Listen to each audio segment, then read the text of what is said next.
Денес сме тука се со цел да го пренесиме гласот на младите, нивната желба и потреба да имаат свое катче, место кое што ќе се вика Младински центар, нешто кое што Младински совет Прилеп го застапува повеќе од 6 месеци во рамките на својата иницијатива, биде креатор на својата автономна зона Младински центар. Немањето на центар се одразува многу лошо и сметам дека делува врз психолошката состојба на младите, ги прави младите да бидат пасивни, место каде што ќе можат да го трошат квалитетно своето време и да се едуцираат. Овој центар им е потребен на младите за да го поминуваат своето слободно време на креативен начин, при тоа реализирајќи активности кои што се од нивен најголем интерес. Место каде што ќе можат да се надоградуваат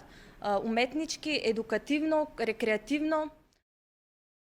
На овој настан ќе го доставиме позицијскиот документ кој што ги содржи препораките кои што произлегува од младите за време на спроведените офлайн и онлайн активности во рамки на иницијативата, како и 600 потписи собрани од младите за време на 4 петиции кои се одржаа во центарот на градот, кои се знак за потврда од неопходноста на постоење на овој центар во општина Прилеп.